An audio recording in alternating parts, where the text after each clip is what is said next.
Hi guys and welcome back. Hope you enjoyed last week's mammoth session of videos. I think it was about 50 minutes worth of lessons over 3 songs. So in this video we are going to be looking at 2 more lessons. The gifts just keep coming, don't they? So we're first going to be looking at the end, and we're also going to be looking at Blackbird by the Beatles, which you will see has clearly heavily influenced the chord choices that Eddie makes in the end. So 2 fun things. But first of all, I hope you enjoyed Patreon week last week. It was good fun, wasn't it?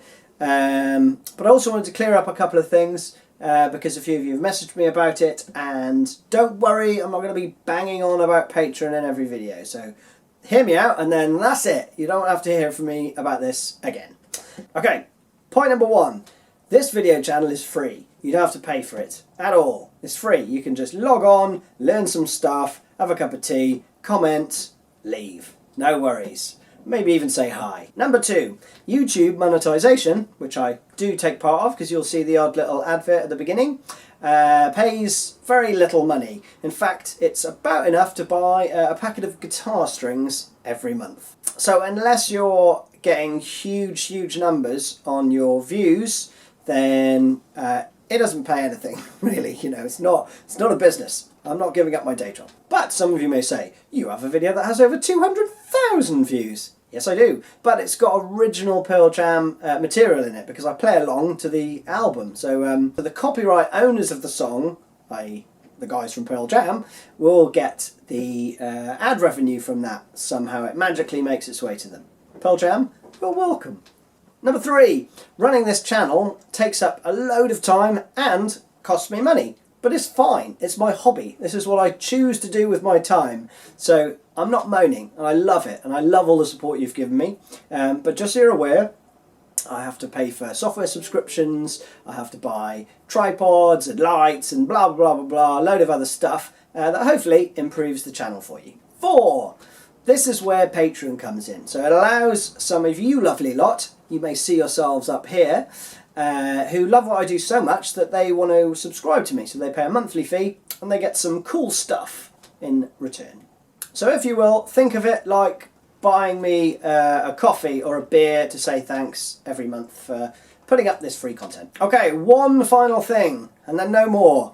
I'm going to be running a promotion for February over at Patreon. So if you sign up, you can sign up and then cancel after a month if you decide it's not for you. That's absolutely fine. You can get a track of your choosing if you go into the $10 a month. If you go on the $5 a month, you can pick any tab that I've done already that isn't already up there. If you're not interested, then absolutely no problem at all, and I still love having you. So that's it. Let's crack on with the lesson. Okay, so first improvement. That should sound a lot better than it used to, because I'm recording it straight out of here into an audio interface into my laptop. And I've got Cubase as well now.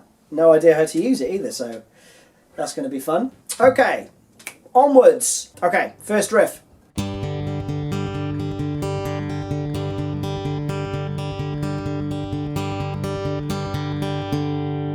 Okay, so that really sets the scene for what's coming next.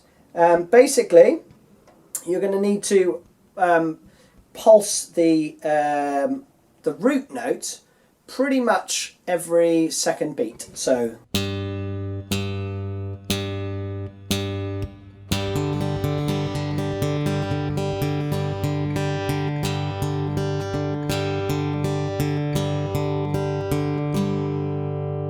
okay, but you start off playing 2 notes at the beginning. So you're going to play the root note and the open G.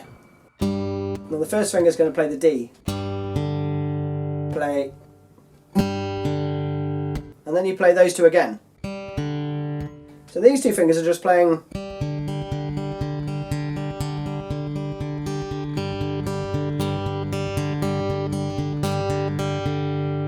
Alright, and then you're into the verse riff. Now the verse riff uses the same picking pattern, and you are going to use pretty much the same picking pattern throughout. He throws in the odd little extra root note kind of pulse, and there's a tiny bit of variation that he does, He plays it live for sure on the album. Not so sure if he does it on the album. Okay, here's the verse part.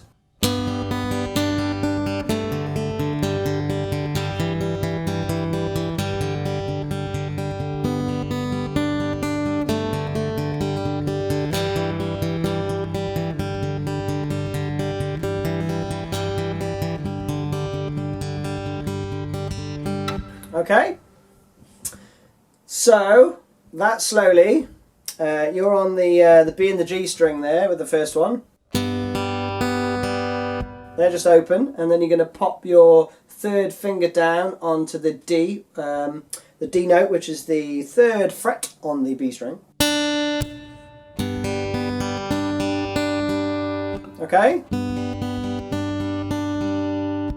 Okay, so the next bit, you're going to move these 2 fingers down 1 string, and you move your first finger onto the G string, 2nd fret. Okay, so the first 2 it's on, second 2 off. Alright, that slowly. Then you move this finger onto the D string, 2nd fret.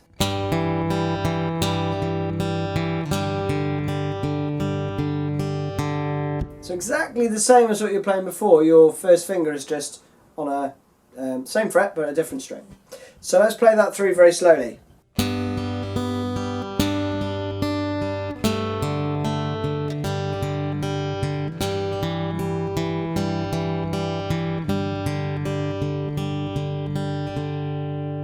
Okay, and the next bit is really the bit that's inspired by Blackbird, as you will tell when we look at Blackbird. Check this out.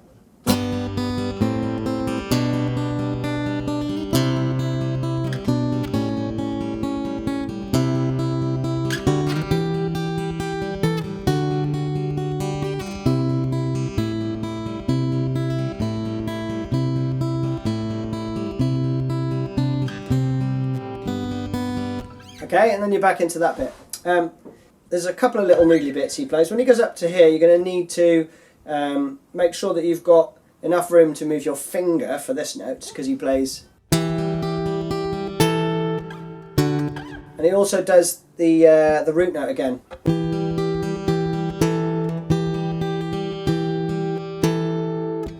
Same when he goes down to the D. And then he goes to this C to A root note bit that he does with this. And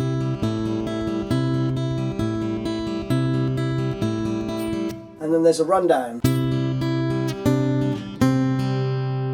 You don't need to actually voice the C chord there actually, it's just... and then you're back into the verse riff. If you just wanted to play along with the chords, you could just do that.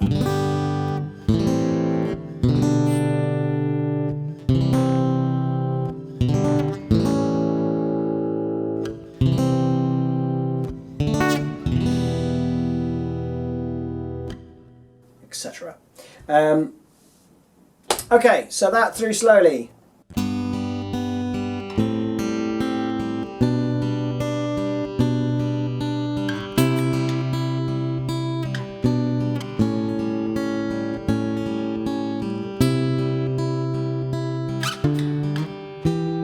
I'm changing the position of my finger when I go there.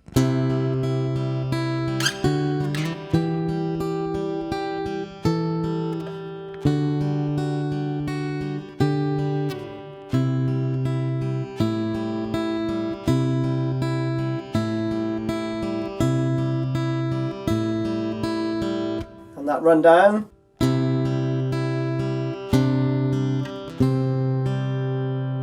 Okay, that might take a bit of work. Then you're back into the verse again. But you'll see the tab, it'll make it really clear. So the picking pattern is the same with this hand. You can, once you get this hand sorted, you can kind of forget about it a little bit and just concentrate on what your fingers are doing. I think that's about it in this song. I don't think there's much else to it. Yeah, it just repeats all that stuff around, I think so.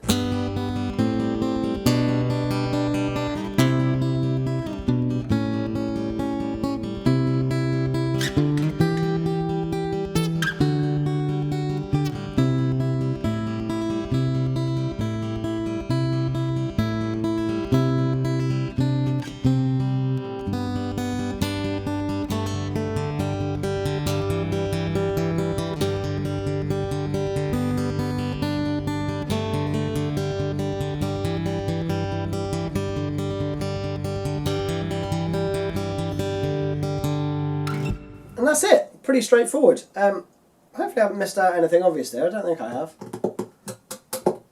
No. On to Blackbird by the Beatles. As I say, Eddie has played this before live on his solo shows. So I thought, why not? There's a load of stuff that they've done by the Beatles as cover versions. Yes, more on that soon as well. Okay, so let's play through the opening bit of Blackbird.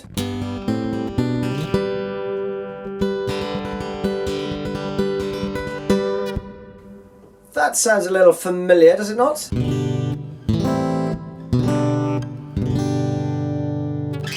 That's just the G up here. So, G, A, B, G. With a very similar picking pattern.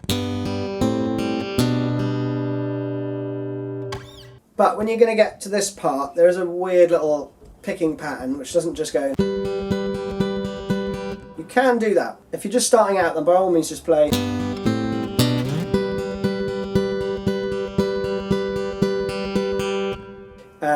But what Mr. McCartney used to play, I think, is this.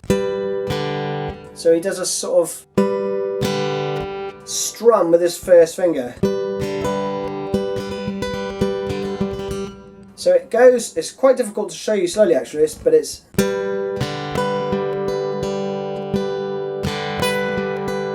So you play the root and the note you fretted on the B string, which is a B. And then you do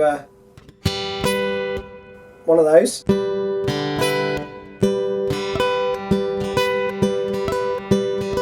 And that's weird if you're not a finger picker. I find it weird because I'm not a finger picker. So it's. So after you've done the weird swishy bit with your finger, you're going to play the root note again, and then a roll with your third and second finger, like that. Okay, let me show you closely. I think, if I can. Oh, it's gone a bit out of tune, isn't it? Here we go.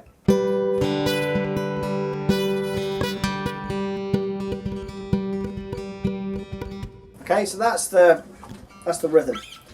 Hopefully you saw what was happening there.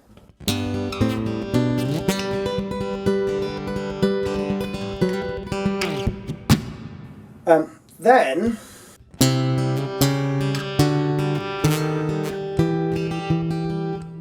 again, a little bit similar, isn't it?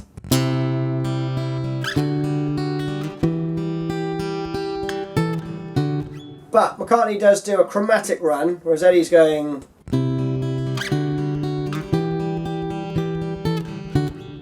McCartney's going.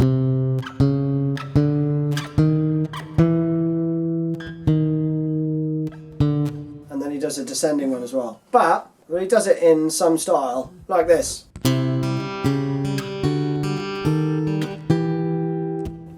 Just so lush. And on that chord you're going to do that flickety-wickety rhythm bit, which I struggle to play. It's actually easier to play fast than it is slow, weird.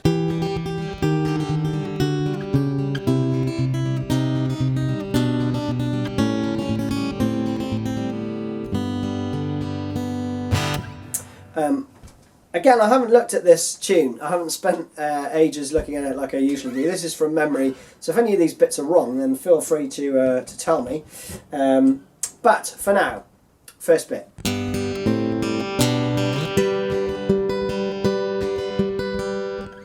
Next bit.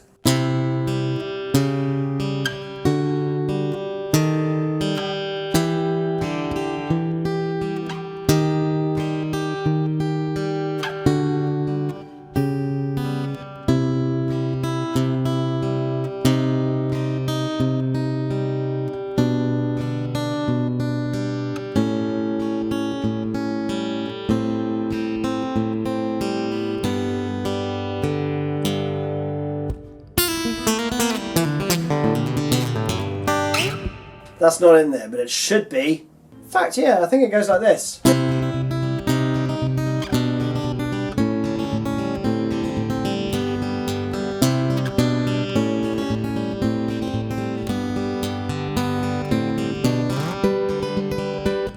think that's how it goes.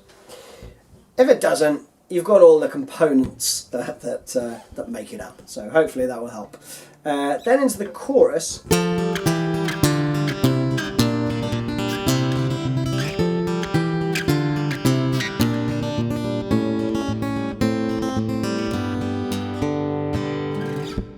Which is pretty straightforward. So these kind of chord fragments are like this.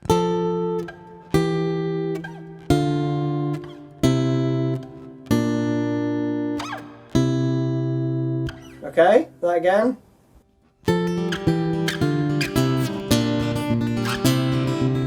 With that funky little rhythmic bit for the last two chords.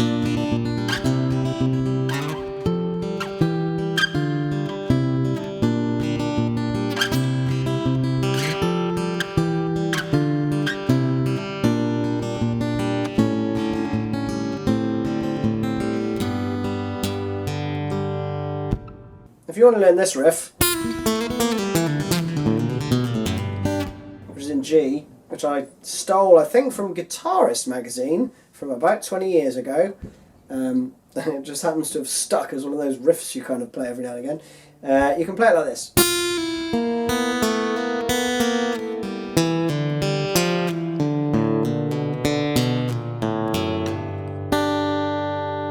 I love it.